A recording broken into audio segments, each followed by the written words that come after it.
ಮತ್ತು ಇವನು ಕರೆಯೋದು ಈ ಕಡೆ ತಿರುಗೋದು. ಹೀಗೆ 3-4 ಸಲ ಆಯಿತು. ಅವನಂದ ಹೊರಗಡೆ ಏನೋ ಆಗ್ತಿರ್ಬೇಕು, ಏನು ನೋಡೋಣ ಅಂತ ಬಾಗಿಲು ತೆಗೆದು ನೋಡ್ತಾನೆ. ಇಂಥ ಸಣ್ಣ ಶಾಲೆ, ಮುಂದೆ ಒಂದು ರಸ್ತೆ, ಸಣ್ಣ ರಸ್ತೆ, ಕಾಲು ಹಾದಿ. ಅಲ್ಲಿ ಒಂದು ಘಟನೆ ಆಗ್ತಾಯಿತ್ತು. ಒಬ್ಬ ಮನುಷ್ಯ ತಾನು ಎತ್ತು ಎಳ್ಕೊಂಡು ಹೋಗ್ತಾ ಇದ್ದಾನೆ ಮನೆಗೆ. ಎತ್ತು ಅವನದೇ ಎತ್ತು, ಅದು ಬರೋಲ್ಲ ಅಂತ ಹಠ. ಅದು ಇವನು ಈ ಕಡೆ ಜಗ್ತದೆ, ಇವನು ಆ ಕಡೆ ಜಗ್ತಾನೆ. Tug of war. ಅದು ಪ್ರಾಣಿ ಮತ್ತು ಮನುಷ್ಯನ ಟಗ್ ಆಫ್ ವಾರ್. ಮಕ್ಕಳು ಹೆಂಗೆ ಮಿಸ್ ಮಾಡ್ಕೋತಾರೆ ಅದನ್ನು. ಬಂದರು ಹೊರಗಡೆ ಎಲ್ಲರೂ ಅಂತ ಬಂದು ಕೂತ್ಕೊಂಡ್ರು, ಕಟ್ಟೆ ಮೇಲೆ ಎಲ್ಲ ಹೋದ್ರು. ರೈತನ ಕೇಳಿದ, ಏನಾಗ್ತಿದೆ ಇಲ್ಲಿ ಅಂತ.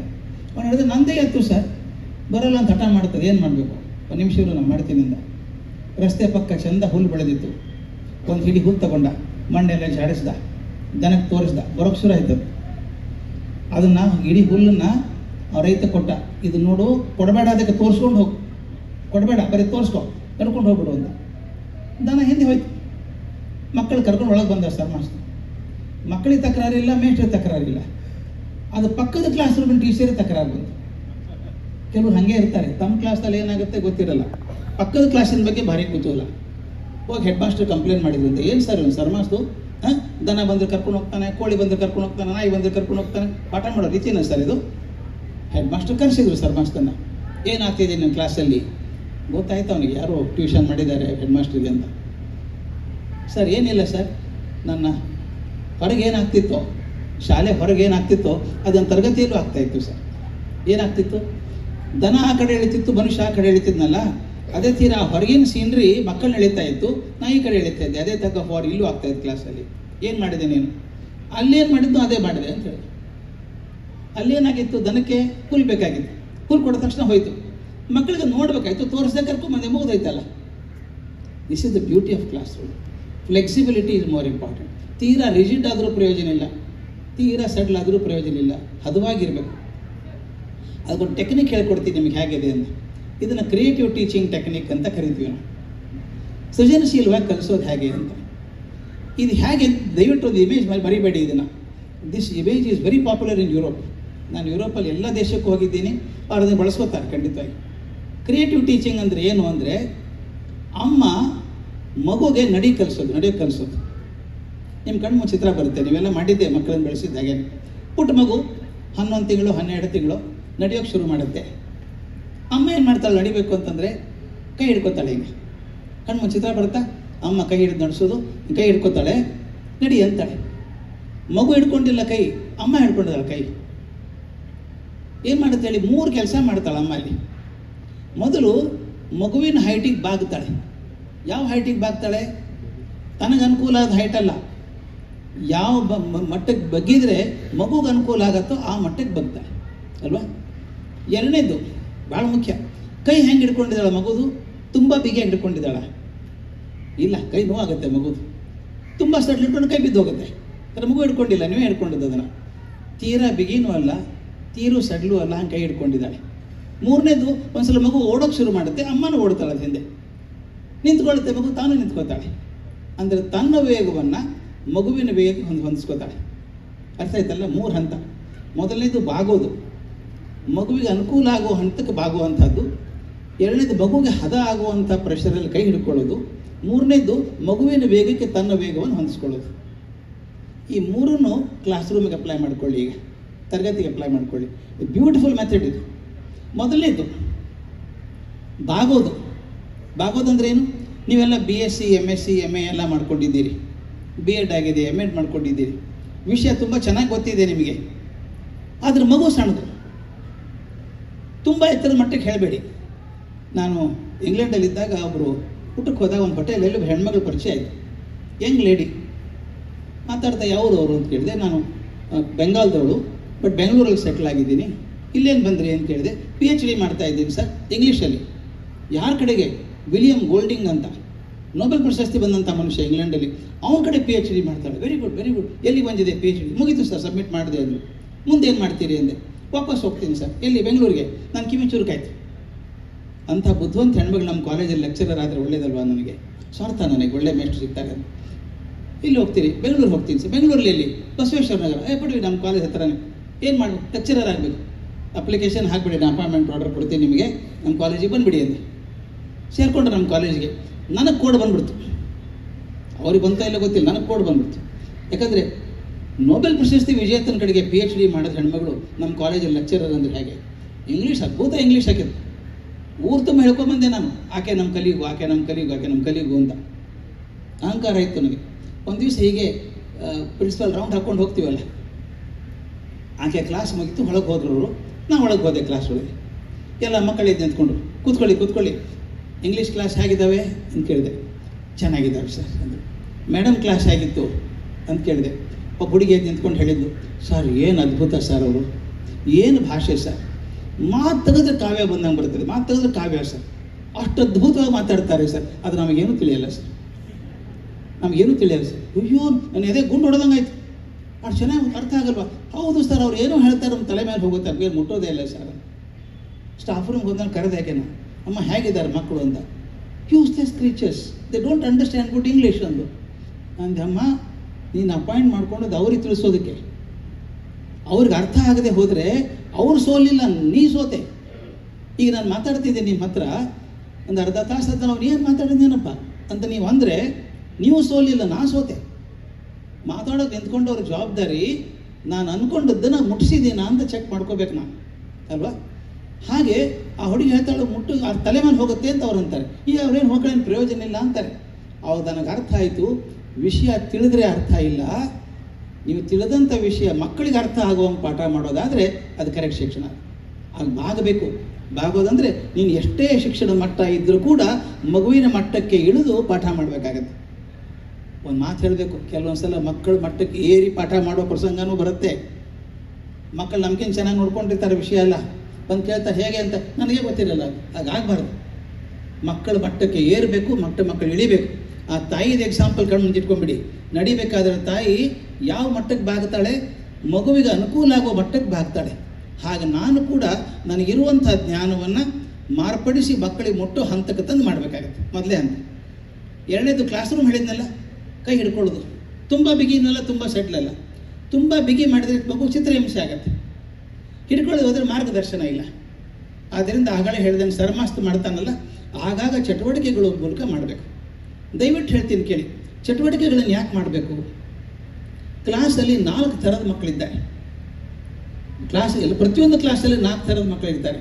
ಒಂದು ನೋಡಿ ಕಲಿಯುವಂಥವ್ರು, ನಿಮಗೆಲ್ಲ ಗೊತ್ತಿರಬೇಕು. ಕ್ಲಾಸಲ್ಲಿ ಪಾಠ ಮಾಡಿದಾಗ ನೀವು ಮಾಡ್ಬೇಕಾದ್ರೆ ಸುಮ್ಮನೆ ಕೂತಿರ್ತಾವೆ ಹಿಂಗೆ ಅವ್ರು ಲಾಸ್ಟ್ ಬೆಂಚಲ್ಲಿ.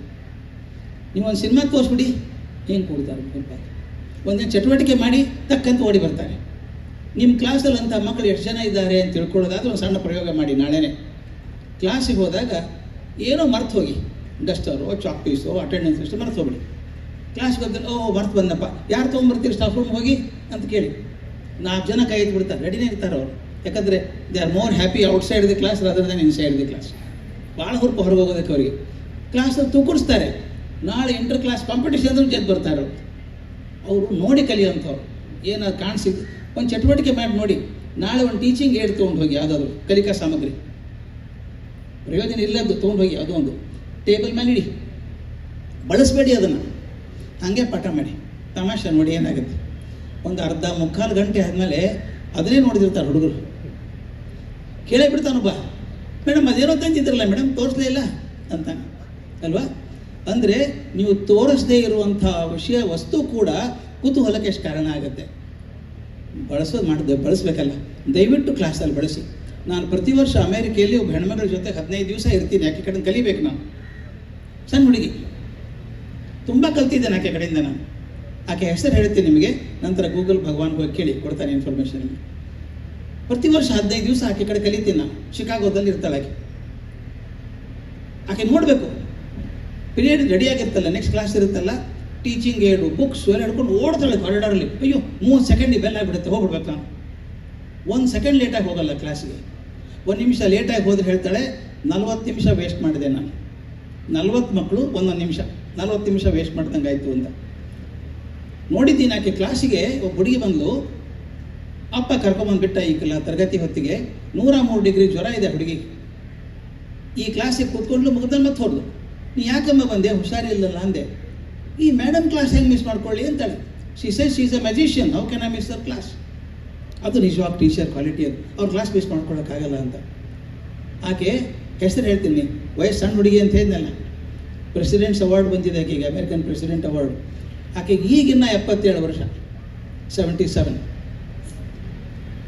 ಸಣ್ಣ ಹುಡುಗಿ ಅಂತ ಹೇಳಿದೆ ಅದಕ್ಕೆ ನಾನು. ಆಕೆಗೆ 77 ವಯಸ್ಸಿಗೆ ಈ ಉತ್ಸಾಹ ಇರಬೇಕಾದ್ರೆ 27, 37, 47ಕ್ಕೆ ಏನು ತಕರಾರು ನಮಗೆ?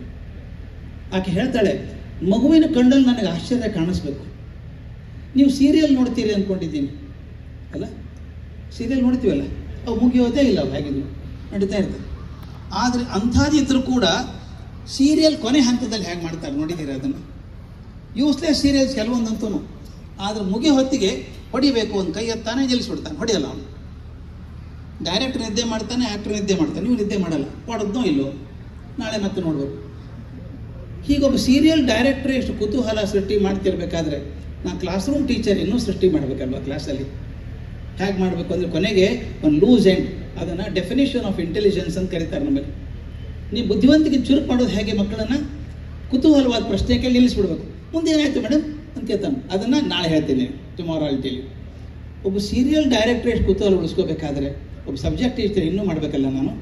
ಅದು ಕ್ಲಾಸಿನ ಕೈ ಹಿಡ್ಕೊಳ್ಳುವಂಥ ರೀತಿ ತುಂಬ ಬಿಗಿ. ಅಂದರೆ ಕ್ಲಾಸಲ್ಲಿ ಬುದ್ಧಿವಂತರು ಇದ್ದಾರೆ, ನೋಡಿ ಕಲಿಯೋರಿದ್ದಾರೆ ಅಂತ ಹೇಳಿದೆ ಮೊದಲು. ಇನ್ನೊಬ್ಬರಿದ್ದಾರೆ ಕೇಳಿ ಕಲಿಯೋರಿದ್ದಾರೆ. ವಾರ್ಕ್ ಅಂತ ಕರೀತಾರೆ ಇದನ್ನು ಎಜುಕೇಷನ್ ಟೆಕ್ನಾಲಜಿಯಲ್ಲಿ. VARK.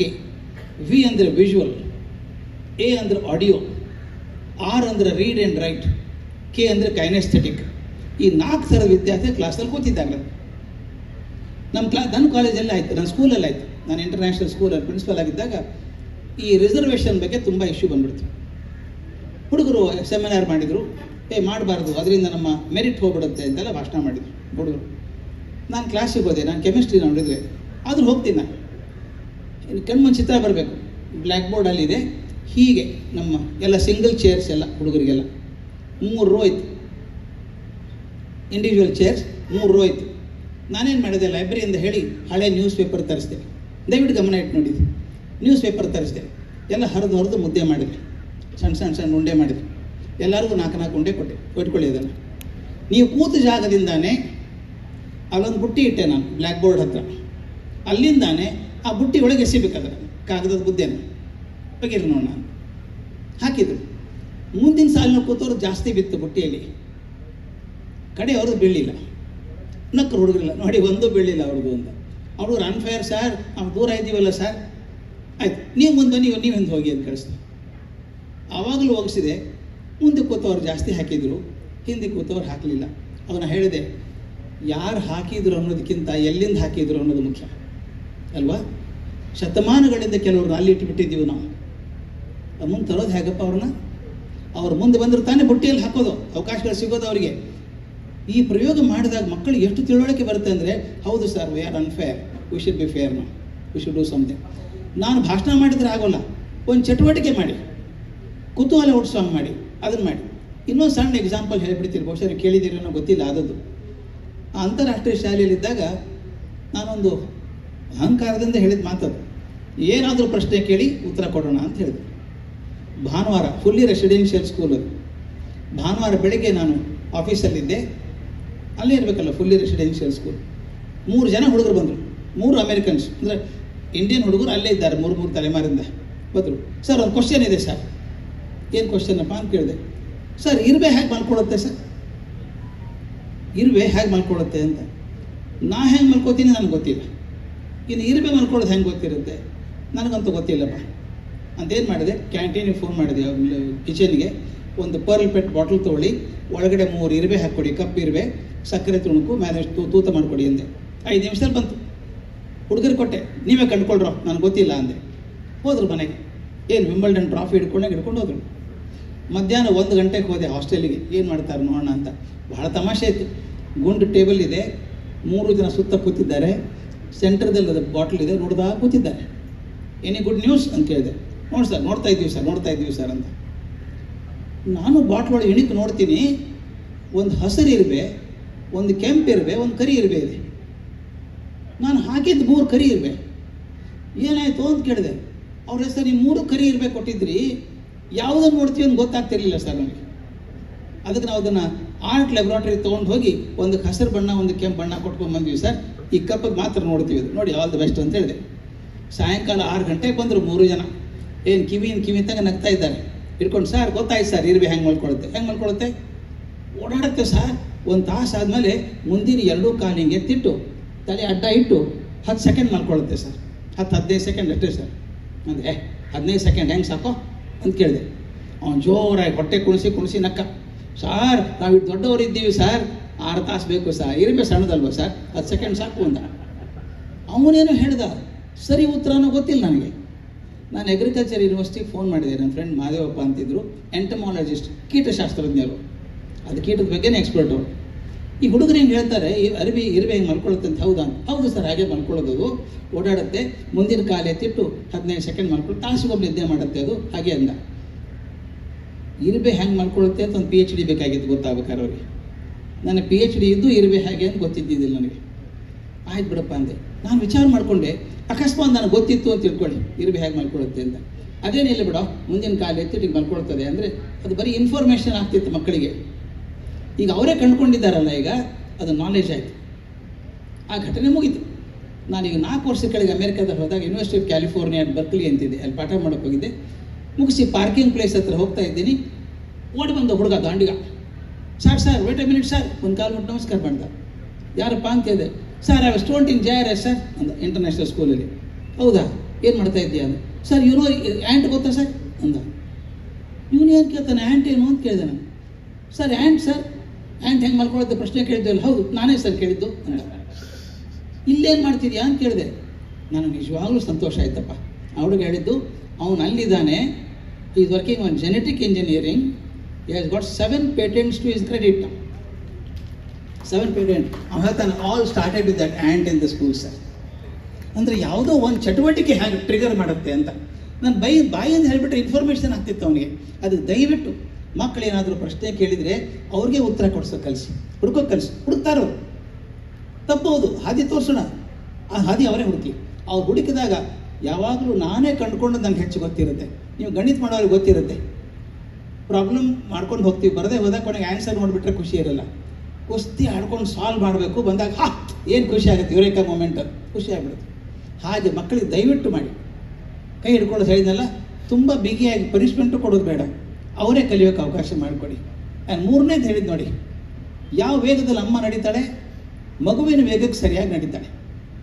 ಹಾಗೆ ನಾನು ಕ್ಲಾಸಲ್ಲಿ ಹಾಗೆ ಮಾಡಿದೆ. ಕ್ಲಾಸಲ್ಲಿ ಯಾವ ವೇಗದಲ್ಲಿ ಮಕ್ಕಳು ಪಾಠ ಮಾಡ್ತಾರೆ. ಒಂದು ತಮಾಷೆ ಹೇಳ್ತೀನಿ, ನೀವು ಎಷ್ಟು ಜನ ಭಾಷೆ ಕಲಿಸೋರು ಇದ್ದೀರೋ ಗೊತ್ತಿಲ್ಲ. ಕನ್ನಡ, ಹಿಂದಿ, ಸಂಸ್ಕೃತ ಕಲಿಸೋರು ಬೇಕಾದಷ್ಟು ಜನ ಇರ್ಬೋದು, ಇಂಗ್ಲೀಷ್ ಕಲಿಸೋರು ಇರ್ತಾರೆ. ನಾನು ಆಕ್ಸ್ಫರ್ಡಲ್ಲಿ ಸಾಕಷ್ಟು ಟೈಮ್ ಕಳೆದೆ. ಅಲ್ಲೊಬ್ಬ ಬ್ಲೂಮ್ ಅಂತಿದ್ದಾನೆ, ನಿಮ್ಮ BEd ತಲೆ ಕೆಡಿಸಿದ ಬ್ಲೂಮ್ ಅಲ್ಲ, ಬೆಂಜಮಿನ್ ಬ್ಲೂಮ್ ಕಲಿಸಿದೆ ನಿಮಗೆ. ಬ್ಲೂಮ್ ಟ್ಯಾಕ್ಸಾನಮಿ ಕಲ್ತಿದ್ದಾರಲ್ಲ ನೀವು, ಅವನಲ್ಲ, ಇವನು ಸ್ಯಾಮ್ಯುಯಲ್ ಬ್ಲೂಮ್ ಅಂತ, ಇಂಗ್ಲೀಷ್ ಟೀಚರ್ ಅವನು. ನನಗೆ ಒಂದು ದಿವಸ ಬೆಳಿಗ್ಗೆ ಅವನ ಜೊತೆಗೆ ಇದ್ದೆ. ನಾನು ಬೆಳಗ್ಗೆ 4 ಗಂಟೆಗೆ ಎದ್ದು ಏನೋ ರೆಕಾರ್ಡ್ ಮಾಡ್ತಿದ್ದ, ಟೇಪ್ ರೆಕಾರ್ಡಲ್ಲಿ. ಏನು ಮಾಡ್ತೀರಿ ಅಂತ ಕೇಳಿದೆ. ಇಲ್ಲ, ನಾನೇ ಒಂದು ಪೋಯಮ್ ರೆಕಾರ್ಡ್ ಮಾಡ್ತಾ ಇದ್ದೇನೆ ಅಂತ. ದಯವಿಟ್ಟು ಗಮನಿಸಿ, ಇದು ನಿಮ್ಗೆ ಒಳ್ಳೆ ಪಾಠ ಇದೆ, ಪ್ರಯೋಜನ ಆದರೆ. ಏನು ಪಾಠ ಮಾಡ್ತೀವಿ ಅಂತ ಕೇಳಿದೆ. ಒಂದು ಪೋಯಮ್ ಮಾಡಬೇಕಾಗಿದೆ, ಪದ್ಯ ಮಾಡಬೇಕಾಗಿದೆ, ಅದು ನಾನೇ ನನ್ನ ಧ್ವನಿಯಲ್ಲಿ ರೆಕಾರ್ಡ್ ಮಾಡ್ತಿದ್ದೀನಿ. ಏನು ದಡ್ಡ ಇದ್ದಾನೆ ಇವನು ಅಂದೆ. ತಾನೇ ಹೋಗ್ತಾನೆ ಕ್ಲಾಸಿಗೆ ಪಾಠ ಮಾಡೋದಕ್ಕೆ, ತನ್ನ ಧ್ವನಿಯಲ್ಲಿ ರೆಕಾರ್ಡ್ ಮಾಡ್ಕೊಂಡು ಹೋಗೋದೇನಿದೆ. ನಾವೇನು ಪಾಠ ಮಾಡ್ತೀವಿ, ಇಂಡಿಯಾದಲ್ಲಿ ಭಾಳ ಚೆನ್ನಾಗಿ ಮಾಡ್ತೀವಿ ನಾವು. ಪುಸ್ತಕ ಇರ್ತದೆ, ಓಪನ್ ಮಾಡು, 1ನೇ ಸಾಲು ಓದು ನೀನು, 2ನೇ ಸಾಲು ನೀವು ಓದು, 3ನೇ ಸಾಲು ನೀವು ಓದು, ಒಂದು ಅರ್ಥ ಹೇಳಿಸೋದು. ಇದು ನಾನೇ ಓದೋದು, ಒಬ್ಬ ಓದ್ತಾರವರು, ಹೀಗೆ ಕಲಿಸ್ತೀವಿ. ಅವ್ನು ರೆಕಾರ್ಡ್ ಮಾಡ್ತಿದ್ದ. ಹುಚ್ಚಿದ್ಯಲ್ಲ, ಅದ್ಯಾಕೆ ಮಾಡ್ತಿದ್ದೀಯ, ನೀನೇ ಹೋಗ್ತೀಯಲ್ಲ ಕ್ಲಾಸ್, ಯು ಡೋಂಟ್ ಅಂಡರ್ಸ್ಟ್ಯಾಂಡ್ ಅಂತ. ನನಗೆ ಭಾರಿ ಇನ್ಸಲ್ಟ್ ಆಗ್ಬಿಡ್ತು. ನಾನು ಕ್ಲಾಸಿಗೆ ಬರಲ್ಲ ಅಂತ ಕೇಳಿದೆ. ಬಾ ಅಂದ. ಕ್ಲಾಸಿಗೆ ಹೋದೆ. ದಯವಿಟ್ಟು ಗಮನಿಸಿ, ಅವನು ಏನು ಮಾಡಿದ ಗೊತ್ತಾ, ಟೇಬಲ್ ಮೇಲೆ ಒಂದು ಟೇಪ್ ರೆಕಾರ್ಡರ್ ಇಟ್ಟ, ರೆಕಾರ್ಡ್ ಮಾಡಿದ್ದಾನೆ ಬೆಳಿಗ್ಗೆ. Please listen to the tape ಅಂದ. ಅವನದೇ ಧ್ವನಿಯಲ್ಲಿ ಆ ಪೋಯಮ್ ಓದಿದ, ಪೂರ್ತಿ ಪದ್ಯ ಓದಿದ. Shall I play it again ಅಂತ ಕೇಳ್ದ. ಎಸ್ ಅಂದು. ಇನ್ನೊಂದು ಪ್ಲೇ ಮಾಡಿದ. ನನಗೆ ತಿಳುವಳಿಕೆ ಬಂದ್ಬಿಡ್ತು, ಎಂಥ ದಡ್ಡ ನಾನು ಅನಿಸ್ಬಿಡ್ತು. ಅವ್ನು ಏನು ಮಾಡಿದೆ ಗೊತ್ತಾ, ದಯವಿಟ್ಟು ಗಮನಿಸಿ ಸ್ನೇಹಿತರೆ, ಎಷ್ಟು ಸೈಕಾಲಜಿ ಇದೆ ಅದರೊಳಗೆ ಅಂದರೆ. ನಾನೇ ಪದ್ಯ ಚೆಂದಾಗಿ ಹೇಳ್ಬೋದಪ್ಪ ಅಲ್ವಾ, ಆದರೆ ಒಂದು ರೆಕಾರ್ಡಾಗಿ ಮಾಡ್ಕೊಂಡ ವಾಯ್ಸಲ್ಲಿ ನೀವು ಗಮನ ಇಟ್ಟು ನೋಡಿ. ನಾನು ಪದ್ಯ, ನೀವು ಕ್ಲಾಸಲ್ಲಿ ಪದ್ಯ ಓದ್ತಿರ್ತೀರಿ, ಕ್ಲಾಸ್ ಮುಂದೆ ನಿಂತಿದ್ದೀರಿ, ಪದ್ಯ ಓದ್ತಿರ್ತೀರಿ. ಓದುವಾಗ ಏನಾಗುತ್ತೆ ಗೊತ್ತಾ, ಮಕ್ಕಳು ನಿಮ್ಮ ಡ್ರೆಸ್ ನೋಡ್ತಾರೆ, ನಿಮ್ಮ ಹಾವಭಾವ ನೋಡ್ತಾರೆ, ನಿಮ್ಮ ಹುಬ್ಬು ಏರಿಸೋದನ್ನು ನೋಡ್ತಾರೆ, ನೀವು ಮಾಡೋ ಕೈಯನ್ನು ನೋಡ್ತಾರೆ, ಅದರ ಜೊತೆಗೆ ಕೇಳಿಸ್ಕೋತಾರೆ ಅಲ್ವಾ, ಅದ್ರ ಜೊತೆಗೆ ನೀವು ಹೇಳೋದನ್ನು ಕೇಳಿಸ್ಕೋತಾರೆ. ಆದರೆ ನೀವು ರೇಡಿಯೋದಲ್ಲಿ ಹಾಡು ಕೇಳಬೇಕಾದ್ರೆ ಏನು ಮಾಡ್ತೀರಿ, ತುಂಬ ಮೆಚ್ಚುಗೆ ಹಾಡನ್ನ ಕಣ್ಣು ಮುಚ್ಕೊಂಡ್ಬಿಡ್ತೀರಿ. ಯಾಕೆ ಕಣ್ಣು ಮುಚ್ಕೋತೀರಿ, ಸುತ್ತಲಿನ ಪ್ರಪಂಚ ನೀವು ಕೇಳೋದನ್ನು ಅಡ್ಡಿ ಬರಬಾರ್ದು ಅಂತ. ಅದ್ರ ಜೊತೆಗೆ ಇರಬೇಕು ನೀವು ಯಾವಾಗಲೂ. ಕಣ್ಣು ಮುಚ್ಕೊಂಡು ಅತ್ಯಂತ ಸೂಕ್ಷ್ಮವಾಗಿ ಹಾಡನ್ನು ಕೇಳ್ತೀನಿ. ಅವನು ಅದೇ ಮಾಡ್ದ. ಟೇಪ್ ರೆಕಾರ್ಡರ್ ಕೇಳುವಾಗ ಏನು ಮಾಡ್ತಾರೆ, ಮನುಷ್ಯ ಚಿತ್ರ ಸೈಡ್ ಎತ್ಕೊಂಡ್ಬಿಟ್ಟಿದ್ದ ಅವನು ಕೇಳಿ ಅದನ್ನು ಅಂತ. ಆ ಧ್ವನಿ ಒಂದೇ ಬರುತ್ತೆ, ಆ ಧ್ವನಿ ಏರಿಳಿತ ಹೇಗಿತ್ತು, ಇದೆಲ್ಲ ಬಹಳ ಮುಖ್ಯ. ನಿಮ್ಮ ಕ್ಲಾಸಲ್ಲಿ ಕೆಲವು ಮಕ್ಕಳು ಇರ್ತಾರೆ, ಅವ್ನು ಹಿಂಗೆ ತೆಳಗೆ ನೋಡ್ತಿರ್ತಾನೆ, ಅವನು ಆಸಕ್ತಿ ಇಲ್ಲ ಅಂತೆ, ನಾ ಏನು ಹೇಳಿದೆ ಹೇಳೋ ಹೇಳ್ಬಿಡ್ತಾನೆ, ಕರೆಕ್ಟ್ ಹೇಳ್ತಾನು, ಏನು ಹೇಳಿದ್ದೀನಿ ಹೇಳ್ತಾನು. ನಿಮ್ಮ ಕಡೆ ಮುಖ ನೋಡಲ್ಲ, ಅವನು ಹಿಯರಿಂಗ್ ಟೈಪ್, ಆಡಿಯೋ ಟೈಪ್, ಅವನು ಕೇಳಿಸ್ಕೊಳ್ಳೋವನು. ಧ್ವನಿ ಏರಿಳಿತ ಶಿಕ್ಷಕರಿಗೆ ಭಾಳ ಮುಖ್ಯ. ಕೆಲವರು ಬರ್ತಾರೆ ಕ್ಲಾಸಲ್ಲಿ, I am an Indian, I am proud to be an Indian, India is the land of diversities ಅನ್ಸುತ್ತಾ ಮುಖ ನೋಡಿದರೆ? ಧ್ವನಿ ಫ್ಲ್ಯಾಟ್ ಮೊನೋಟೋನಸ್ ಇದೆ ಅಲ್ರಿ.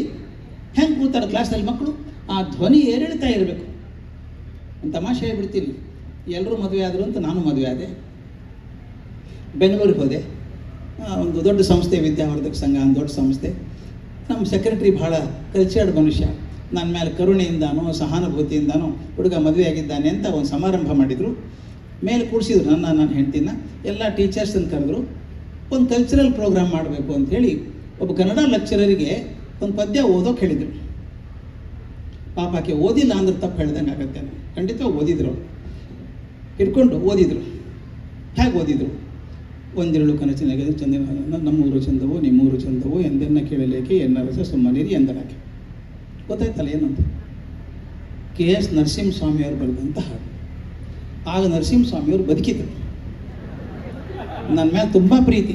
ಕಾರ್ಯಕ್ರಮಕ್ಕೆ ಬಂದಿರಲಿಲ್ಲ, ಭಾಳ ಸಂತೋಷ ಆಯಿತು. ಬಂದಿದ್ರೆ ಏನು ಮಾಡ್ಕೋತಿದ್ರು. ಎಂಥ ಪದ್ಯ ರೀ ಅದು. ಒಂದಿರುಳು ಕನಸಿನಲ್ಲಿ ಎನ್ನವಳ ಕೇಳಿದೆನು, ಚಂದ ನಿನಗಾಗುವುದೆಂದು, ನಮ್ಮೂರು ಚಂದವೋ ನಿಮ್ಮೂರು ಚಂದವೋ ಎಂದೆನ್ನ ಕೇಳಲೇಕೆ ಎನ್ನರಸ ಸುಮ್ಮನಿರಿ ಎಂದಳಾಕೆ. ಇಂಥ ಪದ್ಯ ಹಿಂಗೆ ಓದಿದ್ರೆ ನೇಣು ಹಾಕೋಬೇಕಲ್ಲ. ಪದ್ಯ ಕಲಿಸುವಾಗ, ಭಾಷೆ ಕಲಿಸುವಾಗ ನಿಮ್ಮ ಧ್ವತ ಎಷ್ಟು ಜೀವಂತಿಕೆಯಿಂದ ಇರಬೇಕು. ನಿಮ್ಮ ಧ್ವನಿ ಅಂದರೆ ಹುಡುಗರು ಚಾಟಿ ಹೊಡೆದಂಗೆ ಇರಬೇಕು ಒಂದೊಂದು ಪದ. ನಾನು ನೆನಪಿದೆ, ನಮ್ಮ ಪ್ರಿನ್ಸಿಪಾಲ್ ಹೇಳೋರು, ನಾನು PUC ಇದ್ದಾಗ T. ರುಬೆನ್ ಅಂತ ಇಂಗ್ಲೀಷ್ ಪ್ರೊಫೆಸರು, ಕಾರ್ಡಿನಲ್ ನ್ಯೂಮನ್ ಅಂದು, ಅವ್ರು ಟಿಪಿಕಲ್ ಬ್ರಿಟಿಷ್ ಆಕ್ಸೆಂಟಲ್ಲಿ ಮಾತಾಡೋರು. ಐರಿಷ್ ಮನುಷ್ಯ ಹೇಳೋರು, lead kindly light emits the encircling gloom, lead thou me on. ದಯವಿಟ್ಟು ನೀವು ಒಂದು ಮೈ ಫೇರ್ ಲೇಡಿ ಅಂತ ಸಿನಿಮಾ ಇದೆ, ನಾನು ಅದ್ರ ಪ್ರೊಡ್ಯೂಸರ್ ಅಲ್ಲ, ಆದರೂ ನೀವು ನೋಡಿ ಅಂತ ಹೇಳ್ತೇನೆ. ದಯವಿಟ್ಟು ಭಾಷಾ ಕಲಿಸೋರೆಲ್ಲ ದಯವಿಟ್ಟು ನೋಡ್ಬೇಕು ಅದನ್ನು. ಒಂದು ಭಾಷೆಯನ್ನು ಕಲಿಸ್ಕೊಡೋದು ಹೇಗೆ ಅಂತ ತೋರಿಸ್ತಾನೆ. ಅವನು ಹೇಳ್ತಾನೆ, ಧ್ವನಿ ಏರಿಳಿತ ಹೇಗಿರಬೇಕು ಅಂದರೆ ಜೀವಂತ ಮನುಷ್ಯನ ECG ಕರ್ವ್ ಇದ್ದಂಗೆ ಇರಬೇಕಂತ. ಬದುಕಿದ ಮನುಷ್ಯನ ECG ಹಿಂಗೆ ಇರ್ತದೆ, ಸತ್ತರೆ ಫ್ಲ್ಯಾಟ್ ಆಗಿಬಿಡುತ್ತೆ. ನಮ್ಮ ಧ್ವನಿ ಹಂಗಿರಬಾರ್ದು, ಧ್ವನಿ ಏರಿಳಿತ ಇರಬೇಕು. ಅವನು ಹೇಳ್ತಾನೆ, the rain in Spain stays mainly in the plains. ಹೀಗೆ ವೇರಿಯೇಷನ್ ಬರಬೇಕಲ್ಲ. ನಾ ಕನ್ನಡ ಪಾಠ ಮಾಡ್ಬೇಕಾದ್ರೆ ಹಾಗೆ ಆಗ್ಬೇಕಲ್ವ, ಭರ್ಜರಿ ಆಗಬೇಕು. ಇಂಗ್ಲೀಷ್ ಪಾಠ ಮಾಡ್ಬೇಕಾದ್ರೆ ಲೀಡ್ ಕೈಂಡ್ಲಿ ಲೆಟ್ ಅನ್ನೋರು ಅವ್ರು ಅಂದಾಗೆಲ್ಲ ಬೆಳಕು ಬಂದಂಗೆ ಅನ್ನಿಸ್ಬೇಕು ನಮ್ಮ ಕ್ಲಾಸ್ ಒಳಗೆ. ಆಮೇಲೆ ಮುಗಿದ್ಮೇಲೆ ಈ ಪದ್ಯವನ್ನು ನಮ್ಮ ಕನ್ನಡದ ಕಣ್ವ BM ಶ್ರೀಕಂಠಯ್ಯನವರು ಕನ್ನಡಕ್ಕೆ ಮಾಡಿದ್ದಾರೆ.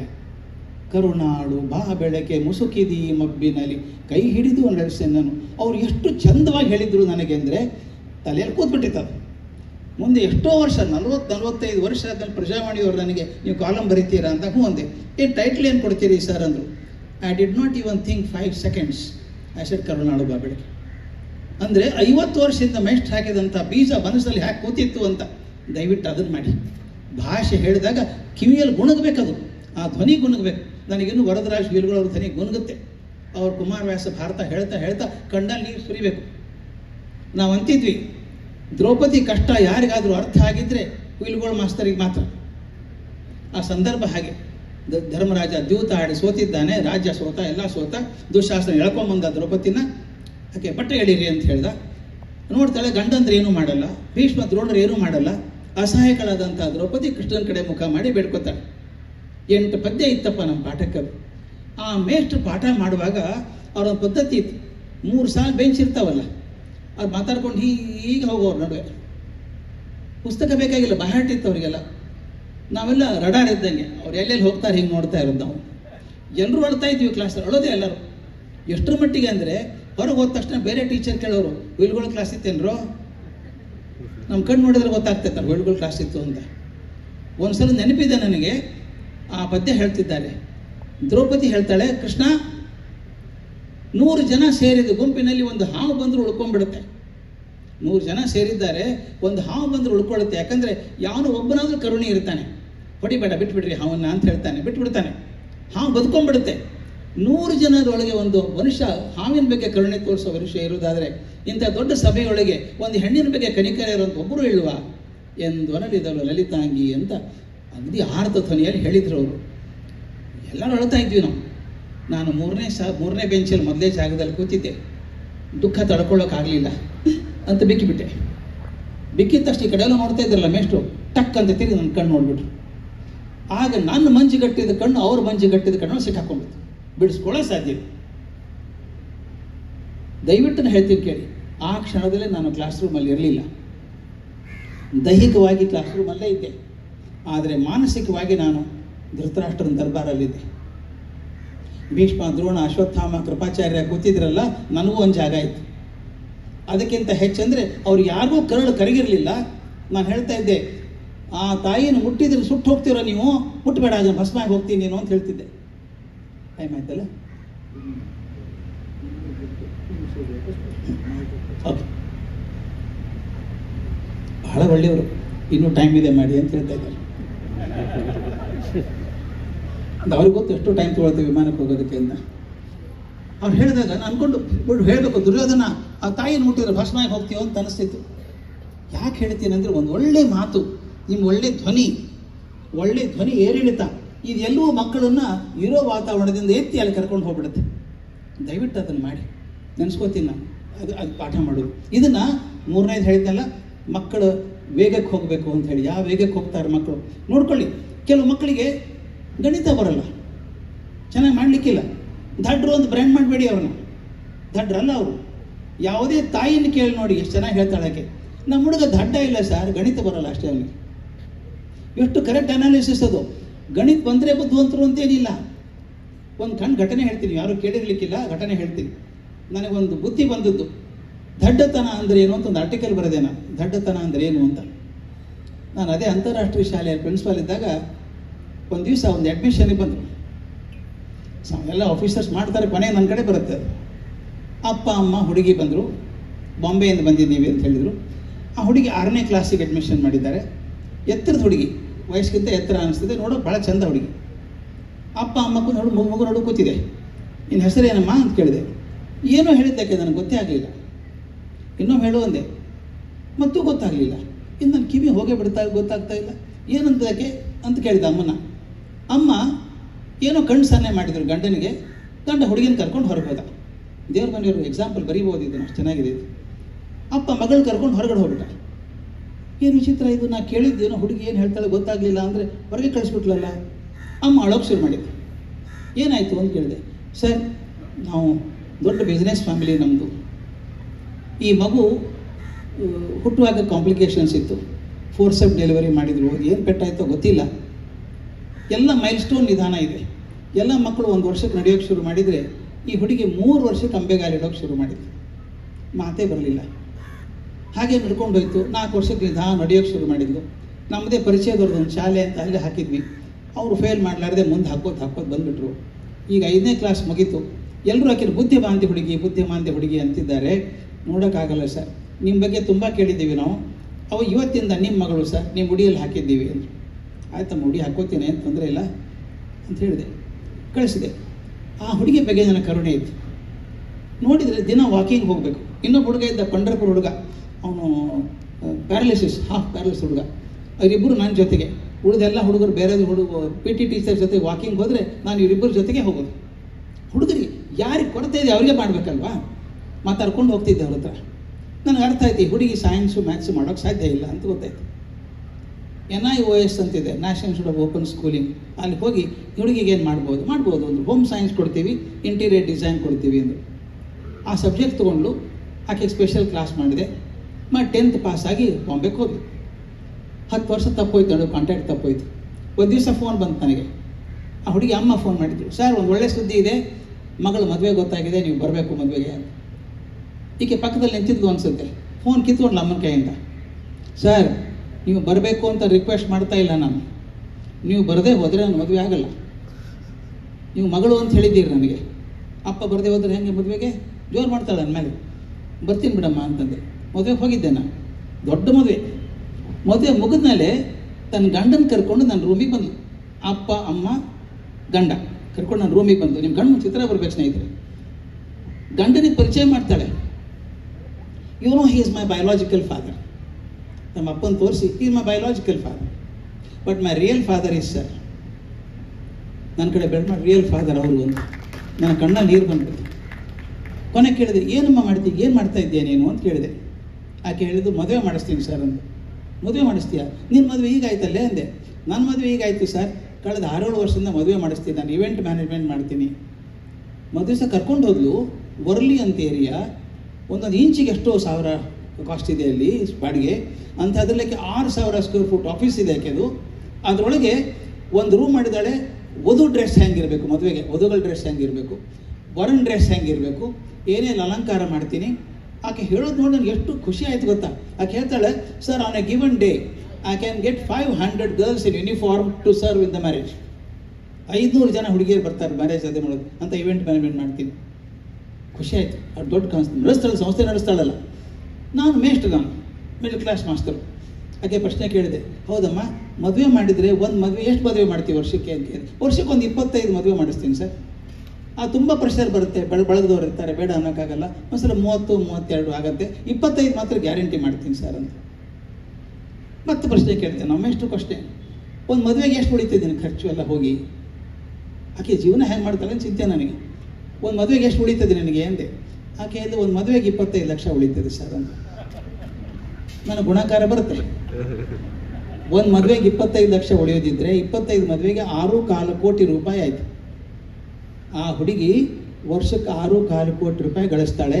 ಘನತೆಯಿಂದ ಬದುಕಿದ್ದಾಳೆ, ಮರ್ಯಾದೆಯಿಂದ ಬದುಕಿದ್ದಾಳೆ, ಊರಲ್ಲಿ ಮೆಚ್ಚುಗೆ ಗಳಿಸಿದ್ದಾಳೆ. ಆ ಹುಡುಗಿನ ನಾನು ಬುದ್ಧಿಮಾಂದ್ಯ ಅಂತ ಬ್ರ್ಯಾಂಡ್ ಮಾಡಿದ್ವಿ ನಾವು. ತಪ್ಪು ನಂದು ಸರ್, ಅಳತೆಗೋಲೆ ತಪ್ಪಿದೆ ನಂದು.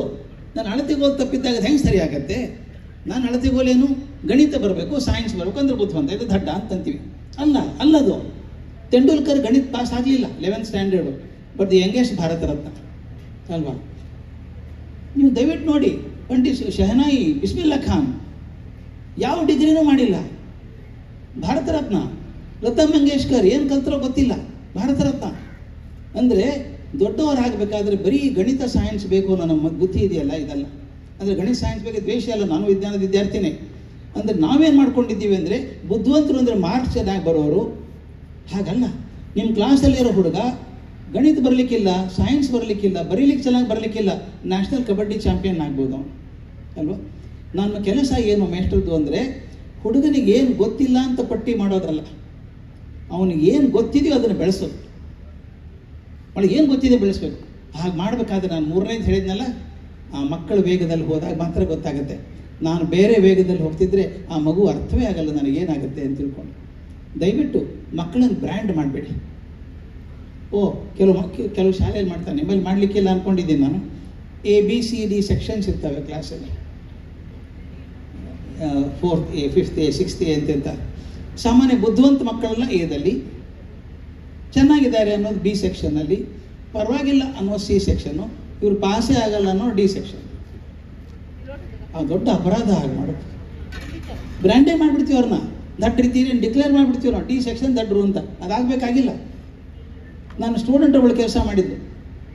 ಆಕೆ ನನ್ನ ಕಾಲೇಜಲ್ಲಿ ಓದಿ ಇಂಗ್ಲೆಂಡಿಗೆ ಹೋಗಿ MA ಮಾಡ್ಕೊಂಬಂದು ಇಂಗ್ಲೀಷ್ ಒಳ್ಳೆ ಟೀಚರ್ ಆದ ಬೆಂಗಳೂರಲ್ಲಿ. ಮದುವೆಯಾಗಿ ಈ ಕಡೆ ಬಂದು ಬಾಗಲಕೋಟೆ ಕಡೆ ಬಂದು ನನಗೇನು ಸರ್ ಆ ಏರಿಯಾ ಗೊತ್ತಿಲ್ಲ, ನಾನು ನೌಕರಿ ಮಾಡಬೇಕು ಅಂತ. ಬೆಂಗಳೂರಲ್ಲಿ ಅವಾರ್ಡ್ ತೊಗೊಂಡು ಹುಡುಗಿದ್ದು ಬೆಸ್ಟ್ ಟೀಚರ್ ಅಂತ. ನಾನು 2 ಶಾಲೆ ಇದ್ದಾವಲ್ಲಮ್ಮ ಅಲ್ಲಿ ಊರಲ್ಲಿ ಅಂತಂದೆ. ಏನೋ ಸರ್ ಅವ್ರು ಬೇಡ ಅಂದ್ಬಿಟ್ರು ನನಗೆ ಅಂತ. ನಾನು ಇಬ್ಬರು ಮ್ಯಾನೇಜ್ಮೆಂಟಿಗೆ ಮಾತಾಡಿದೆ, ತೊಗೊಳ್ರಿ ಇಂಗ್ಲೀಷ್ ಟೀಚರ್ ಸಿಗಲ್ಲ, ಆಕೆ ಇಂಗ್ಲೆಂಡಲ್ಲಿ ಓದ್ಕೊಂಡ್ಬಂದಿದ್ದಾಳೆ, ಭಾಳ ಒಳ್ಳೆ ಟೀಚರ್ ತೊಗೊಳ್ಳಿ ಅಂದೆ. ಬೇಡ ಸರ್, ಸಂಬಳ ಜಾಸ್ತಿ ಕೇಳ್ತಾರೆ ಅಂದ್ಬಿಟ್ರು. ಕೇಳೇ ಇಲ್ಲ, ಸಂಬಳನೇ ಬೇಕಾಗಿಲ್ಲ ಆಕೆಗೆ ಅಂದೆ. ಹಂಗಾರೆ ಬರಲಿ ಸರ್ ನಮ್ಮಲ್ಲಿ ಅಂದರು. ಒಂದು ಶಾಲೆಗೆ ಹೋದ್ದು, ಹೆಡ್ ಮಾಸ್ಟ್ರು ಪಾಪ ಗಾಬರಿ ಅವನಿಗೆ, ಇಂಗ್ಲೆಂಡಲ್ಲಿ MA ಮಾಡಿ ಹುಡುಗಿ ಬಂದಿದ್ದಾಳೆ ಅಂತ. ಅಪಾಯಿಂಟ್ಮೆಂಟ್ ಆರ್ಡರ್ ಕೊಟ್ಟರು, ಕ್ಲಾಸ್ ಕೊಡ್ತಾರಲ್ಲ ಸೆಕ್ಷನ್ ಕೊಟ್ಟರು, 9th D ಸೆಕ್ಷನ್ ಕೊಟ್ರಕ್ಕೆ. ಈಕೆ ಬಂದು ಖುಷಿಯಾಗಿ ಹೇಳ್ಕೊಂಡ್ಲು ಸ್ಟಾಫ್ ರೂಮಲ್ಲಿ, ನಾನು 9th D ಕ್ಲಾಸ್ ಟೀಚರ್ ಮಾಡಿದ್ದಾರೆ ಪ್ರಿನ್ಸಿಪಾಲ್ರು ಅಂತ. ಎಲ್ಲೊಂದು ಅಯ್ಯೋ ಮುಗಿತೀನಿ ಹಣೆ ಬರ, 9th D ಅಂದರೆ ಹೋದಂಗೆ ಆಯ್ತು ನೀನು. ಯಾಕೆ ಅವ್ರು ಹಾರಿಬಲ್ ಕ್ಲಾಸ್ ಅದು, ಅವ್ರು ಪಾಸೇ ಆಗಲ್ಲ, ಅವರು ಬರೀ ಗಲಾಟೆ ಮಾಡ್ತಾರೆ ಅಂತ. ಆಕೆ ಗಾಬರಿ ಆಯ್ತು. ಈಕೆ ಹೋಗಿ ಒಂದು ಭಾಷಣ ಹೊಡೆದು ಕ್ಲಾಸಲ್ಲಿ, ನೋಡ್ರಿ ಯಾರೂ ದಡ್ಡರಿಲ್ಲ, ಎಲ್ಲರೂ ಚೆನ್ನಾಗಿದ್ದೀರಿ, ಓದಬೇಕು, ಎಲ್ಲರೂ ಫಸ್ಟ್ ಕ್ಲಾಸ್ ಬರಬೇಕು ಅಂದು. ಆ ಹುಡುಗರೆಲ್ಲ ಹೋ ನಕ್ಬಿಟ್ರು ಅವರು. ಯಾಕೆ ನಗ್ತೀರಿ ಅಂತ ಕೇಳಲಿಕ್ಕೆ, ಮೇಡಮ್ ಇದು ಡಿ ಸೆಕ್ಷನ್, ಇದು ಫಸ್ಟ್ ಕ್ಲಾಸ್ ಬರೋಲ್ಲ ಎ ಸೆಕ್ಷನಲ್ಲಿದ್ದಾರೆ, ನಾವು ಗ್ಯಾರಂಟಿ ಫೇಲ್ ಆಗೋರು. ಯಾಕೆ ನಾನು ಫೋನ್ ಮಾಡಿ ಸರ್ ಅವ್ರು ಫೇಲ್ ಆಗಬೇಕು ಅಂತ ತೀರ್ಮಾನ ಮಾಡ್ಕೊಂಡ್ಬಿಟ್ಟಿದ್ದಾರೆ, ಏನು ಮಾಡಲಿ ಅಂದು. ಒಂದು ಐಡಿಯಾ ಐತೆ ಅಂತ, ಐಡಿಯಾ ಭಾಳ ಇರ್ತಾವೆ ನನ್ನ ಕಡೆಗೆ. ಒಂದು ಕ್ವಶನ್ ಪೇಪರ್ ಕಳಿಸ್ಕೊಡ್ತೀನಿ, ಕ್ವಶನರ್ ಅಂತಾರಲ್ಲ, ಒಂದು ಕಳಿಸ್ಕೊಡ್ತೀನಿ, ಯೂಸ್ಲೆಸ್ ಕ್ವಶನರ್. ಕ್ಲಾಸಿಗೆ ಕೊಡು, ಹುಡುಗರು ಏನು ಬರೀತಾರೋ ಬರೀಲಿ, ಉತ್ತರ ಬರೀಲಿ, ಮನೆಗೆ ತೊಗೊಂಡು ಹೋಗು, ಅದನ್ನೇನು ವ್ಯಾಲ್ಯೂಯೇಷನ್ ಮಾಡಬೇಡ. ಟ್ರಿಕ್ ಹೇಳ್ಕೊಟ್ಟಾಕೆ ಹಾಗೆ ಮಾಡಿದ್ದು. ಕ್ವಶನರ್ ಕೊಟ್ಟಲು, ಹುಡುಗರಿಗೆ ಹೇಳಿದ್ದು, ನೋಡ್ರಿ ಈ ಕ್ವಶನ್ ಪೇಪರ್ ಬಂದದ್ದು ಇಂಗ್ಲೆಂಡ್ನಿಂದ, ನಮ್ಮ ಜನಕ್ಕೆ ಇನ್ನೂ ಆ ಬಿಳಿ ಚರ್ಮದ ಮೋಹ ಹೋಗಿಲ್ಲ. ನಮ್ಮಲ್ಲಿ ನಾವು ಎಷ್ಟೇ ಚಂದ ಹೇಳಿದ್ರು ಮುಖ್ಯ ಅಲ್ಲ, ಇಂಗ್ಲೆಂಡ್ ಡ್ರೈವರ್ ಹೇಳಿದ್ರು ಮುಖ್ಯ ಅಲ್ಲ. ಇಂಗ್ಲೆಂಡ್ನಿಂದ ಬಂದಿದ್ದ ಕ್ವಶನ್ ಪೇಪರ್ ಇದು, ನಿಮ್ಮ ಬುದ್ಧಿವಂತಿ ಅಳೆಯುವಂಥದ್ದು, ದಯವಿಟ್ಟು ಬರೀರಿ ಉತ್ತರ. ಬರೆದ್ರು, ಆಕೆಯನ್ನು ತಪಾಸ್ ಮಾಡಲಿಲ್ಲ. ಮರುದಿವ್ಸ ಹೋದ್ಲು, ಯಾರು ನಿಮ್ಮ ದಡ್ಡ ಅಂದದ್ದು, ಫಸ್ಟ್ ಟೈಮ್ ಇಂಡಿಯಾದಲ್ಲಿ ಮಾಡಿದ್ವಿ ಪರೀಕ್ಷೆ ಇದು, ಇಂಗ್ಲೆಂಡಿಂದ ಕ್ವಶನ್ ಪೇಪರ್ ಇದು, ಅದರ ಪ್ರಕಾರ ನೀವೆಲ್ಲರೂ ಬುದ್ಧಿವಂತರಿದ್ದೀರಿ. ಹುಡುಗರು ಮುಖ ನೋಡಿಕೊಂಡು, ಇದು ದಿವಸ ನಾವು ಬೇರೆನೇ ಹೇಳ್ತಾ ಇದ್ರಿ ಎಲ್ಲರೂ, ಇದೊಂದು ದಿನ ಬೇರೆ ಹೇಳ್ತಾಳಕ್ಕೆ, ನೀವು ಭಾರಿ ಬುದ್ಧಿವಂತರಿದ್ದೀರಿ ಅಂತ. ಆದರೆ ಒಂದು ಕೆಲಸ ಮಾಡಬೇಕು, ನಮ್ಮ ಆಗ ಹೇಳಿದ್ದೆಲ್ಲ ದಿನ ಒಂದು ತಾಸು ಕೊಡ್ಬೇಕು ನನಗೆ ಸಾಯಂಕಾಲ. ಆಕೆ ಕೂತ್ಕೊಂಡು ತಾನೇ ಇಂಗ್ಲೀಷು ಕನ್ನಡ ಮಾಡೋದು, ಸೋಷಿಯಲ್ ಇಂಗ್ಲೀಷ್ ಬೇರೆ ಕಡೆಯಿಂದ ಪಾಠ ಮಾಡಿಸೋದು, ಕೊಡು ತಾನೇ ಕೊಡು, ದಿನ ಕೊಡು. ಒಂದು ವರ್ಷ ಕಷ್ಟಪಟ್ಟಲು. ಆ ವರ್ಷ 9th ಸ್ಟ್ಯಾಂಡರ್ಡ್ ರಿಸಲ್ಟ್ ಬಂದಾಗ ಈ ಕ್ಲಾಸಿನ result 71% results, D section. A section 64% result. Head ಮಾಸ್ಟರ್ಗೆ ಇದಂತೆ, ಅದನ್ನೇ ಎ ಸೆಕ್ಷನ್ ಮಾಡಿಬಿಡೋಣ ಮುಂದೆ ವರ್ಷ, ಬೇಡ ಡಿನೇ ಇರಲಿ ಅಂತ. ಮರು ವರ್ಷ ಕೂಡ ಇದೇ ಥರ ಮಾಡಿದ್ದು. First time in the history of the school that batch got 100% passes in 10th standard. ಮ್ಯಾನೇಜ್ಮೆಂಟ್ದು ಭಾರಿ 100% ರಿಸಲ್ಟ್ ಬಂತು.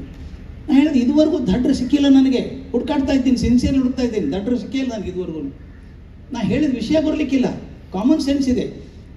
ಶಾಲೆ ಹೇಳ್ದಲ್ಲ, ಇಂಟರ್ನ್ಯಾಷನಲ್ ಸ್ಕೂಲಲ್ಲಿ ಒಬ್ಬ ಹುಡುಗ ಇದ್ದ, 6ನೇ ಕ್ಲಾಸ್ನವನು. ತೀರ್ಮಾನ ಮಾಡಿಬಿಟ್ಟಿದ್ರು, ಇವನಂತ ದಡ್ಡ ಯಾರು ಇರೋಕ್ಕೆ ಸಾಧ್ಯ ಇಲ್ಲ ಗಣಿತದಲ್ಲಿ ಅಂತ ನಮ್ಮ ಎಷ್ಟು ಹೇಳಿಬಿಟ್ಟಿದ್ರು. ರಜೆಯಲ್ಲಿ ಇರೋ ನಮ್ಮ ಜೊತೆಗೆ ಅವರಪ್ಪ ಅಮೇರಿಕಕ್ಕೆ ಹೋಗ್ಬಿಟ್ರು, ನನ್ನ ಜೊತೆಗೆ ಇಳ್ಕೊಂಬಿಟ್ಟವನು. ನಮಗೆ ಅಲಾಟ್ ಮಾಡಬೇಕಲ್ಲ, ಮನೆಯೆಲ್ಲ ಅಲಾಟ್ ಮಾಡಬೇಕು, ರೆಸಿಡೆನ್ಷಿಯಲ್ ಹ್ಯೂಜ್ ಕ್ಯಾಂಪಸ್, 170 ಎಕರೆ ಶಾಲೆ ಅದು. ಬಿಲ್ಡಿಂಗ್ ಕಟ್ತಾರೆ, ಮನೆ ಟೀಚರ್ಸ್ಗೆ ಅಲಾಟ್ ಮಾಡಬೇಕು, ಮನೆಗೆ ಯಾವ ಕೊಡಬೇಕು ಅಂತ. ನಾನು ಸರ್ಟಿಫೈ ಮಾಡಬೇಕು ಫಂಡಲ್ಲಿ. ಹಿಂಗೆ ಹೋಗ್ತಾ ಇದ್ದೆ, ನನ್ನ ಜೊತೆಗೆ ಇಂಜಿನಿಯರ್ಸು, ಆರ್ಕಿಟೆಕ್ಟ್ಸು, ಕ್ಲರ್ಕ್ಸು ಎಲ್ಲರಿದ್ದರು. ನಾನು ಎಲ್ಲ ನೋಡ್ಕೊಂಬರೋದು. ಒಂದು ಬಾತ್ರೂಮಲ್ಲಿ ಹೋದೆ, ಮಿರರ್ ಯಾಕೋ ಚೆನ್ನಾಗಿರಲಿಲ್ಲ, ಕನ್ನಡಿ ಚೆನ್ನಾಗಿರಲಿಲ್ಲ. ಕಾಂಟ್ರಾಕ್ಟ್ ಚೇಂಜ್ ಮಾಡಿರಿ, ಮಿರರ್ ಚೆನ್ನಾಗಿಲ್ಲ ಅದು ಅಂದೆ. ಇವರಿದ್ದಲ್ಲ ಹುಡುಗ, ಸಂಧಿ ತುರ್ಕೊಂಬಂದ, ಸರ್ ಅದು ಯೂಸ್ಲೆಸ್ ಸರ್, ಅದು cheap quality sir, 250 rupees sir ಅಂದ. ನಿನಗೆ ಹೆಂಗೆ ಗೊತ್ತು ಅಂತ ಕೇಳಿದೆ. ನಾವೆಲ್ಲ ಮಾರ್ತೀವಲ್ಲ ಸರ್ ಸಾಮಾನು, ಅಂಗಡಿಯಲ್ಲಿ ವ್ಯಾಪಾರ ಇದೆ ನಮ್ಮದು, 250 ರೂಪಾಯಿ ಸರ್, ಚೆನ್ನಾಗಿಲ್ಲ ಸರ್. ನಿನಗೆ ಗೊತ್ತಾಗುತ್ತೆ ಅಲ್ಲ, ಎಲ್ಲ ಗೊತ್ತಾಗುತ್ತೆ ಸರ್. ಹಾಗಾದ್ರೆ ಒಂದು ಕೆಲಸ ಮಾಡು, ಈ ಟೀಚರ್ ಕ್ವಾರ್ಟರ್ ಏನಿದೆ, ಮನೆ ಇದೆಯಲ್ಲ, ಈ ಮನೆ ಎಷ್ಟಾಗುತ್ತೆ ಕಾಸ್ಟ್, ಸ್ಕ್ವೇರ್ ಫೂಟ್ ಎಷ್ಟಾಗುತ್ತೆ ಲೆಕ್ಕ ಮಾಡಿ ಹೇಳ್ತೀಯ? ಹೇಳ್ತೀನಿ ಸರ್ ಅಂದ. ಸರ್ ಹೋದ, ಬಾಗಿಲು ಹಿಡಿದು ನೋಡ್ದ, ಹ್ಯಾಂಡಲ್ ನೋಡಿದ, ಕಿಟಕಿ ನೋಡಿದ, ಗ್ಲಾಸ್ ನೋಡಿದ, ಒಳಗಡೆ ಫ್ಲೋರಿಂಗ್ ನೋಡಿದ. ಕೈಯಲ್ಲಿ ಪೆನ್ ಇಲ್ಲ, ಪೆನ್ಸಿಲ್ ಇಲ್ಲ, ಏನೂ ಇಲ್ಲ. ಸರ್ 750 ರೂಪಾಯಿ ಆಗುತ್ತೆ ಸರ್ ಸ್ಕ್ವೇರ್ ಫುಟ್ಗೆ ಅಂದ. ಆ ಕಾಂಟ್ರಾಕ್ಟರ್ ಕೇಳಿದೆ, ಎಷ್ಟಾಯ್ತು ರೀ ಇದು ಸ್ಕ್ವೇರ್ ಫುಟ್ಗೆ ಅಂತ ಕೇಳಿದೆ. ಅವನೇನು ಹೇಳ್ತಾನೆ ಸರ್, 950 ಆಯಿತು ಸರ್ ಅಂದರು. 950 ಆಯ್ತು ಅಂತ, 750 ಅಂತೀಯಾ ಅಂದೆ. ಅವ್ನು ಕಾನ್ಫಿಡೆನ್ಸ್ ಹೆಂಗಿದೆ ನೋಡಿ, ಅವ್ನು ಹಿಂದಿ ಹುಡುಗ ಅವನು. ಸರ್ ಕಾಂಟ್ರಾಕ್ಟರ್ ನಕ್ಕು ಚೂನಾ ಲಗಾದಿಯಾ ಸರ್ ಅಂದ. ಕಾಂಟ್ರಾಕ್ಟ್ಗೆ ಮೋಸ ಮಾಡಿಬಿಟ್ಟ ಸರ್, 750 ಸರ್, 900 ಆಗಲ್ಲ ಸರ್. ನನಗೆ ಕಂಪ್ಯೂಟರ್ ಇಟ್ಕೊಂಡು ಕೂತಿದ್ರು ಕೂಡ 2 ತಾಸು ಬೇಕಾಗ್ತಿತ್ತು ಕ್ಯಾಲ್ಕುಲೇಟ್ ಮಾಡೋಕ್ಕೆ, ಸ್ಕ್ವೇರ್ ಫೀಟ್ ಲೆಕ್ಕ ಕ್ಯಾಲ್ಕುಲೇಟ್ ಮಾಡಬೇಕಾದ್ರೆ. ಏನೂ ಇಲ್ಲ ಅವ್ನ ಕೈಯಲ್ಲಿ, ಬರೀ ನೋಡ್ತಾನೆ, ಅಲ್ಲೇ ಗುಣಾಕಾರ ಭಾಗಾಕಾರ ಮಾಡ್ತಾನೆ, 750 ರೂಪಾಯಿ ಸ್ಕ್ವೇರ್ ಫುಟ್ ಅಂತಾನೆ. ಅವ್ನು ದಡ್ಡ ಅಂತೀರ, ಬುದ್ಧಿವಂತ ಅಂತೀರ ಅವನಿಗೆ? ಪರೀಕ್ಷೆ ಬರಲಿಕ್ಕಿಲ್ಲ ಅವನಿಗೆ. ಆದರೆ today is one of the biggest contractors ಇನ್ ಬ್ಯಾಂಗ್ಳೂರ್.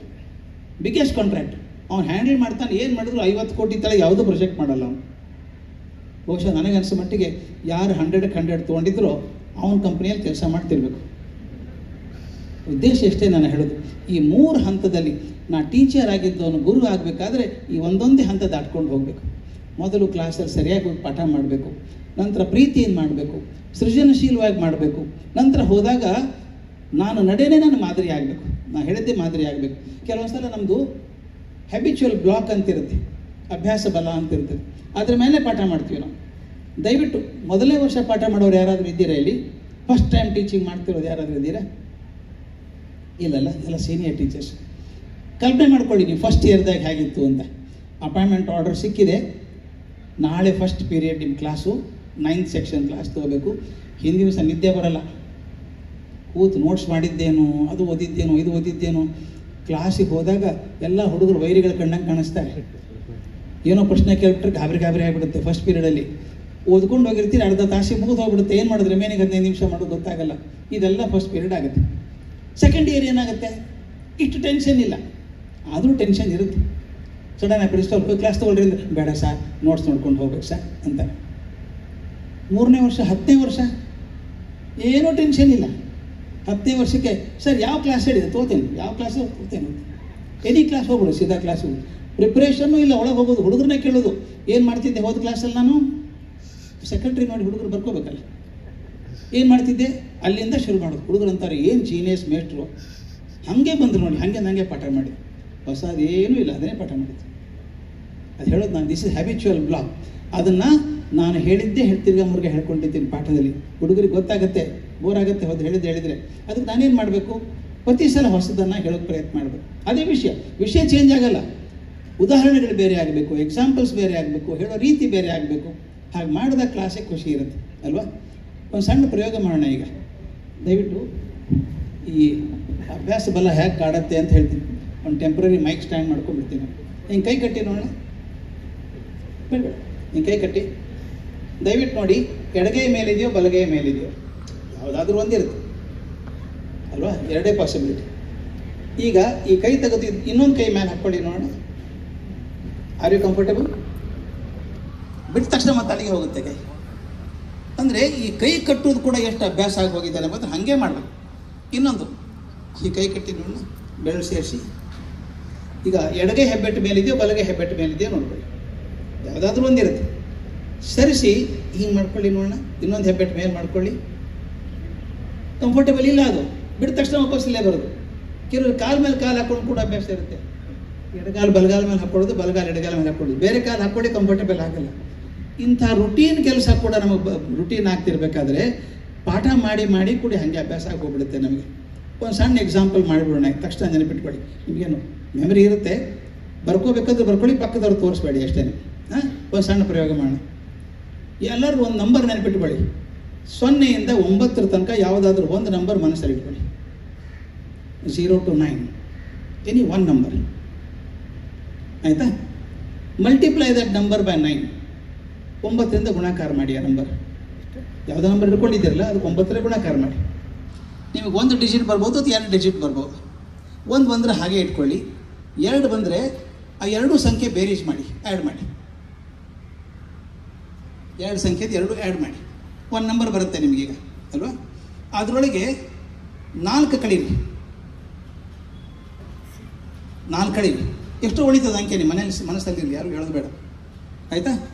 ಈಗ ಇಂಗ್ಲೀಷಲ್ಲಿ ಎ ಅಂದರೆ ಮೊದಲನೇ ಆಲ್ಫಾಬೆಟ್ಟು, 1 ಅಂದರೆ ಮೊದಲನೇ ನಂಬರ್, ಎ ಅಂದರೆ 1, ಬಿ ಅಂದರೆ 2, ಸಿ ಅಂದರೆ 3, ಡಿ ಅಂದರೆ 4, ಇ ಅಂದರೆ 5, ಎಫ್ ಅಂದರೆ 6, ಹಿಂಗೆ ಹೋಗುತ್ತೆ.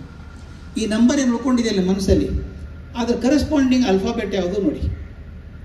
1 ಇದ್ದರೆ ಎ, 2 ಇದ್ದರೆ ಬಿ, ಸಿ, ಹೀಗೆ ಎಷ್ಟು ನಂಬರ್ ಇದೆ ನೋಡ್ಕೊಳ್ಳಿ. ಅದರ ಆಲ್ಫಾಬೆಟ್ ತಿಳ್ಕೊತಾರೆ, ಆಯಿತಾ? ಅಕ್ಷರ ಯಾವುದು ಅಂತ ಆಯಿತಾ? ಈಗ ಆ ಅಕ್ಷರದಿಂದ ಪ್ರಾರಂಭವಾಗುವಂಥ give me the name of an animal or a living creature starting with that alphabet. ಹೇಳಬೇಡಿ, ಬಾಯ್ಬಿಟ್ಟು ಹೇಳಬೇಡಿ. ಯಾವುದೋ ಒಂದು ಪ್ರಾಣಿ ಹೆಸರು ಇಂಗ್ಲೀಷಲ್ಲಿ ಆ ಅಕ್ಷರದಿಂದ ಶುರು ಆಗುವಂಥದ್ದು, ಯಾವುದೋ ಜೀವಂತ ಪ್ರಾಣಿ.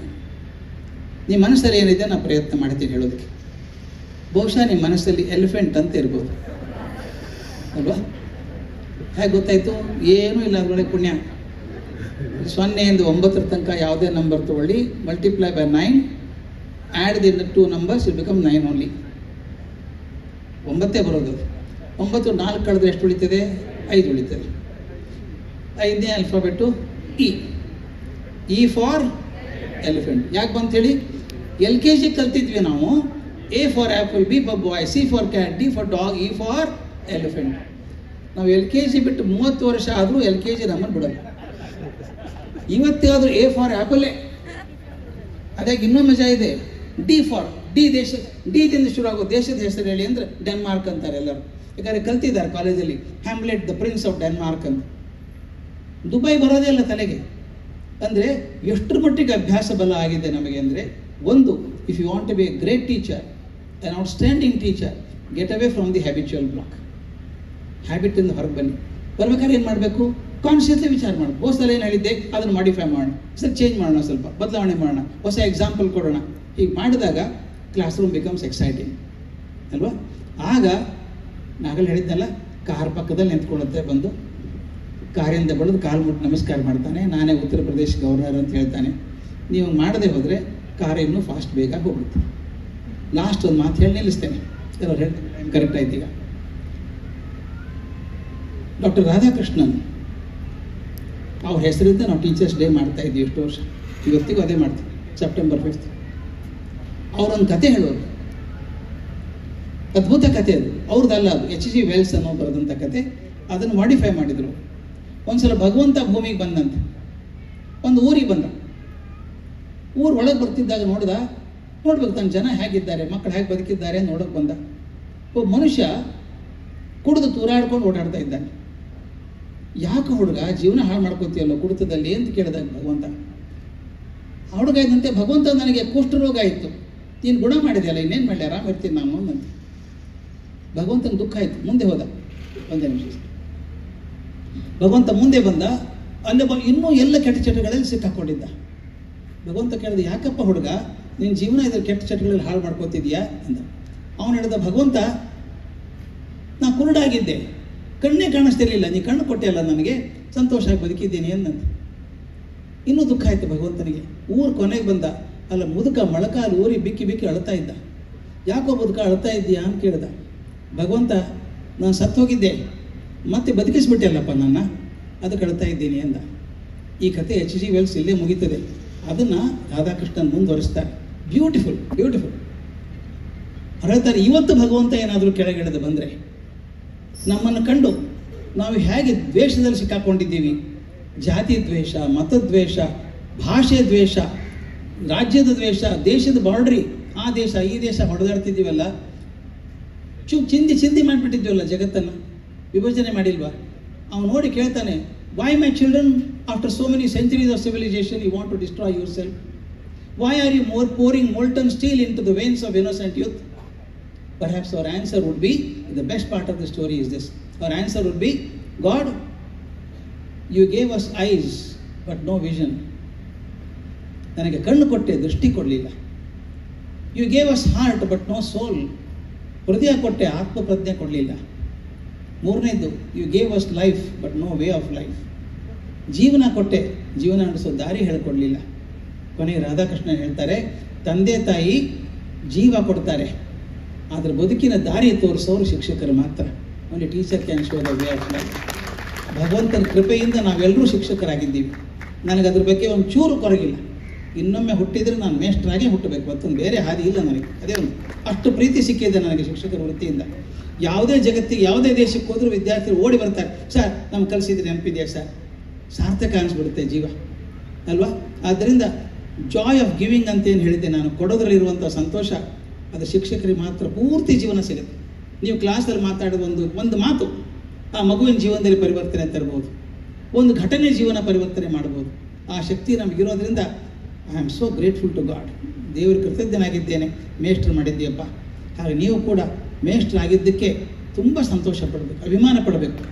ದಯವಿಟ್ಟು ಹೇಳಿ, ಯಾವ ನೌಕರಿಯಲ್ಲಿ, ಯಾವ ಕೆಲಸದಲ್ಲಿ ಮುಂದೆ ಕೊಡುತ್ತಂಥ ಒಬ್ಬ ಮಗುವನ್ನು ಬದಲಾಯಿಸುವಂಥ ಶಕ್ತಿ ಯಾರಿಗಿದೆ ಹೇಳಿ? ನಮ್ಮ ಕೈಯಲ್ಲಿ ಇದೆ.